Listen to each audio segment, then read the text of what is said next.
हिंदुओं में गाय नहीं खाते क्योंकि गाय को माता माना जाता है, लेकिन उनमें सुअर नहीं खाते। तो खैर, मुझे क्या करना, ज्यादा बोलूंगी तो विवाद हो जाएगा।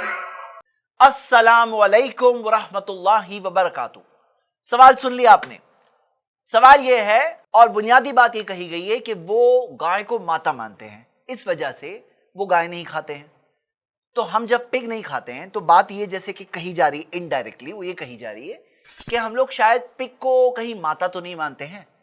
पिग को, खिंजीर को, सुअर को क्या हम लोग माता तो नहीं मानते हैं? सबसे पहले एक बात सोचने वाली बात यह है कि इन्होंने जो कहा है कि वो लोग गाय को इसलिए नहीं खाते हैं क्योंकि वो माता है, और वो ये सोच रही हैं कि हम लोग जब पिग नहीं खाते हैं, पोर्क नहीं खाते हैं, तो क्या हम उसे माता समझते हैं? तो क्या ये क्राइटेरिया है कि जो चीज को माता समझेंगे वही चीज नहीं खाएंगे और जो नहीं खाएंगे वो माता समझ रहे हैं? एक सवाल उठता है, यानी जो बात आप कह रहे हो वो बात से ये सवाल उठ रहा है। लॉजिकली ये बात सवाल उससे निकल रहा है कि अगर आप हमारे बारे में ये सोच रहे हैं कि हम लोग कहीं पिग को माता नहीं समझते हो, इस वजह से हम नहीं खाते हैं, तो आप भी तो नहीं खाते हो। ये मजाक का टॉपिक नहीं होता है। खुद चेंज करें, खुद रियलाइज करें कि ऐसी चीजें नहीं बोलना चाहिए। तो समझ लीजिए, हम इसलिए नहीं खाते हैं कि कोई हम माता समझते हैं। हम इसलिए नहीं खाते हैं कि कुरान में आता है, सूरह मायदा सूरह 5 आयत नंबर 3, हुर्रिमत अलैकुमुल मैततु वद्दमु वलहमुल खिंजीर, के हराम है तुम्हारे लिए मरे हुए जानवर का गोश्त, खून, और खिंजीर का गोश्त यानी पिग का गोश्त, पोर्क, हराम है तुम्हारे लिए। हम मानते हैं कि हमारा क्रिएटर बेटर जानता है। अला यालमु मन खलक, जिसने हम सबको बनाया, क्या वो नहीं जानेगा हमारे लिए क्या अच्छा है क्या बुरा है? तो वो जानता है, उसने हमें गाइड किया कि ये मत खाओ, तो हम नहीं खाते हैं। इसलिए नहीं खाते हैं कि हम उसे माता समझते हैं। हाँ, हम तो ये मानते हैं, जैसे कुरान में आता है सूरह बकरा सूरह 2 आयत नंबर 21 में, या युहन्नास, ए इंसानो, उबुदु रब्बकुम, इबादत करो तुम्हारे रब की, अल्लज़ी खलक़कुम वल्लज़ीना मिन क़ब्लिकुम लअल्लकुम तत्तक़ून, जिसने तुम्हें बनाया और तुमसे पहले वालों को बनाया ताकि तुम परहेजगारी इख्तियार करो, नेकी इख्तियार करो। तो यानी हमें भी उसी ने बनाया, हमारे माता पिता, उनके माता पिता, सबको बनाने वाला कौन है? वो मालिक है। तो हम ये मानते हैं सारी इबादत, जो हमारी वर्शिप है, जो हमारी आस्था है, वो सब किसके लिए है? वो उस मालिक के लिए। हमें उस मालिक की इबादत करना है, माता पिता की इबादत नहीं करना है। माता पिता की खिदमत करना है। जैसे मोहम्मद सल्लल्लाहु अलैहि वसल्लम ने फरमाया कि इल्ज़महा फ़इन्नल जन्नत तहता अक़दामिहा, अपनी वालिदा की खिदमत करो क्योंकि जन्नत उसके पांव के नीचे है। तो खिदमत करना हम मानते हैं, और वालिदा की खिदमत करके वो रास्ता है जन्नत जाने का, वो हम मानते हैं। लेकिन इबादत जो है, जो हमारी, सिर्फ एक मालिक के लिए, किसी और के लिए नहीं। अब आइए मेन सवाल पे आते हैं। मेन सवाल ये है कि पिग का गोश्त क्यों मना है? तो आज 1400 साल बाद, कुरान आकर 1400 साल हो गए। वो आयत जो अभी मैंने पढ़ा, वो आयत इस दुनिया में इंसानों को रास्ता बताने के लिए आकर 1400 साल हो गए।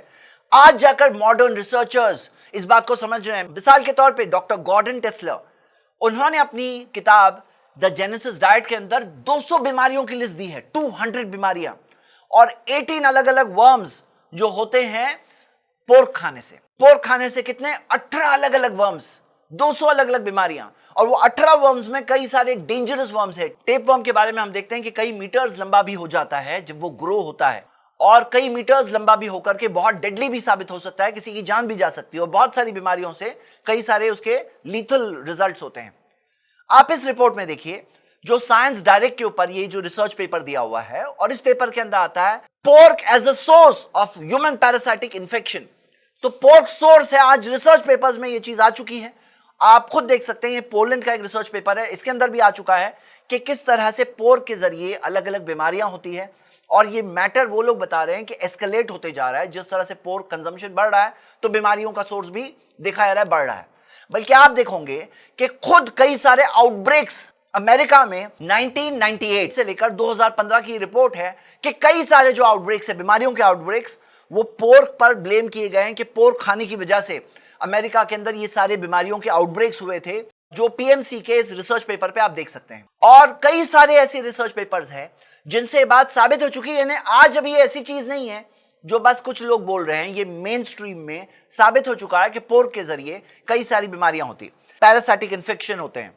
और आप देख सकते हो कि कई सारे जूनोटिक डिजीजेस होती है, जैसे कि पीएमसी के हेल्थ लाइन की इस वेबसाइट पर आप देख सकते हो कि ये डिजीजेस हो रही है किस वजह से? पोर्क की वजह से।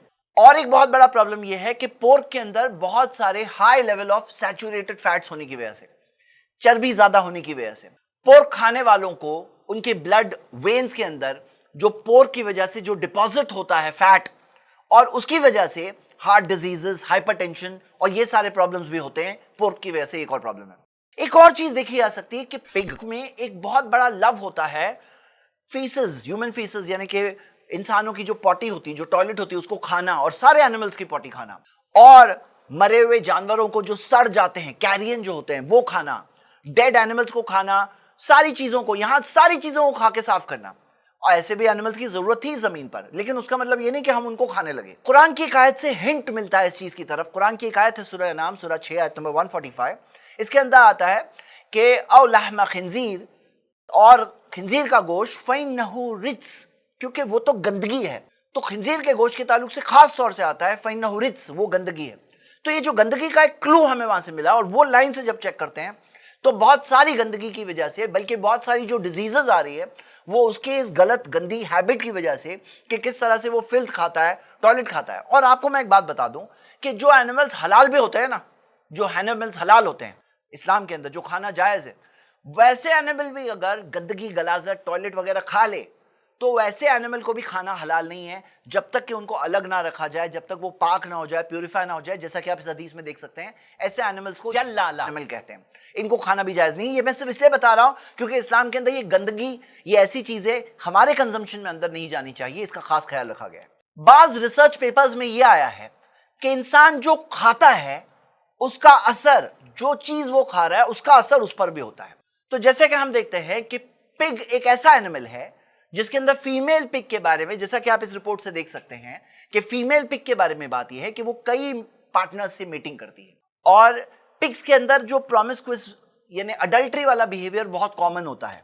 हम देखते हैं कि जो वेस्टर्न कंट्रीज में जो पिग खाया जाता है वहां पे भी इसी टाइप का बिहेवियर ह्यूमन सोसाइटीज में देखा जा रहा है कि इंसानी सोसाइटीज में ये टाइप का बिहेवियर, अडल्ट्री वाला बिहेवियर, शादी के बगैर रिलेशंस के अंदर रहना और आउटसाइड मैरिज, बच्चे पैदा करना, ये सारी चीजें उनमें मिल रही है। क्या ये चीज कनेक्ट हो रही है? क्या ये पॉइंट है? तो हम सबको सोचना चाहिए कि पिग के कई सारे नुकसान हैं, और ये तो कुछ चीजें हमें आज पता चली है, जो 200 बीमारियां, 18 वर्म्स और XYZ, जो कई सारी चीजें आज पता चली है। हो सकता है उसमें और भी बहुत सारी चीजें हैं, लेकिन एक इंसान अगर सोचे कि हमारा क्रिएटर जानता है हमारे लिए क्या सही है, हमारे लिए क्या बुरा है, और हम उस पर ट्रस्ट करें, उसके बारे में मालूमात हासिल करें। अगर आप जानते नहीं हो कि कुरान अल्लाह की किताब है, इसके कई सारे प्रूफ्स आप खुद देख सकते हो। एक बार आपके सामने वो बात क्लियर हो गई तो आपको ये बात भी समझ में आ जाएगी कि पोर्क क्यों नहीं खाना है, क्योंकि आपका भरोसा किसी पे तो होगा। आप किस पे भरोसा कर रहे हो? अपने क्रिएटर पे भरोसा नहीं करोगे तो और किस पे करोगे? उम्मीद करता हूं कि सवाल का जवाब आपको मिला होगा। शुक्रिया। अस्सलाम वालेकुम।